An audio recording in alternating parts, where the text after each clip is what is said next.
Here is the full story of the voyage and arrival of the Jamestown settlers, 1606 to 1607, the first permanent English settlement in North America. December 1606. From the Blackwall docks of London, 3 small ships, the Susan Constant, the Godspeed, and the Discovery, cast off into the Grey Thames. They carried 104 men and boy, and the weight of an empire's ambition. But the dream of gold was paid for in misery. For 4 long months below deck, they endured a living hell of darkness, seasickness, and fear, battered by the relentless Atlantic storm. Until April 1607, the storm clouds broke, and the rising sun revealed a new world, the green coast of Virginia. To the weary crew, it looked like paradise. They rode up a wide, winding river they named the James, searching for a place to plant their flag. They were watching the forest, and the forest were watching them. On May 14th, they made their choice. A marshy peninsula, defensible against Spanish ships, but teeming with mosquitoes and bad water. Here they would make their stand. Early struggles and the starving time, 1607 to 1610. They named it James Fort. Under the humid summer sun, gentlemen unused to labor struggled to fell the ancient trees, building a triangle of timber to keep the unknown at bay. Survival depended on trade. Captain John Smith navigated a tense peace with the Powhatan chieftain, bartering copper and glass beads for the corn that kept the colony alive. But the invisible enemy was already inside the wall. Typhoid and dysentery swept through the cabin.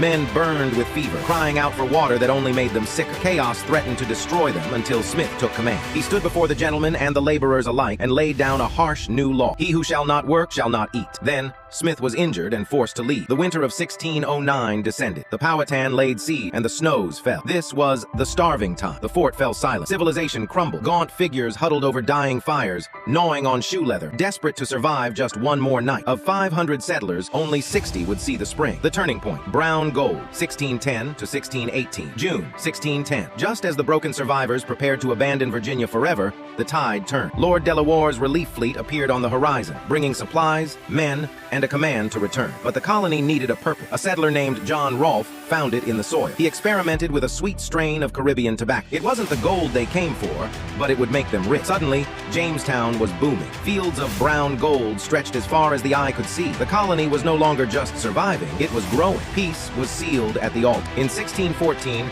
John Rolfe married Pocahontas, the daughter of the Powhatan chief. For a few brief years, 2 worlds lived in harmony. The docks bustled. Hogsheads of Virginia tobacco rolled onto ships bound for London, transforming a struggling outpost into a profitable enterprise. A year of firsts. 1619 was a year that would define the future of a nation. In the church, the First General Assembly convened the birth of representative democracy in the America. Ships arrived carrying tobacco brides, women who would turn a camp of men into a settlement of families. Roots were finally being put down, but weeks later, another ship arrived. The White Lion docked, trading supplies for 20 and odd captive Angolans. The first Africans stepped onto English soil in Virginia.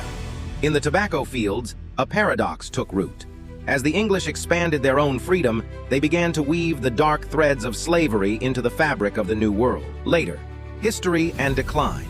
1622 to 1699. The peace could not hold. In 1622, the Powhatan struck back in a coordinated attack to drive the invaders out. The smoke of burning plantations signaled the end of the dream of coexistence.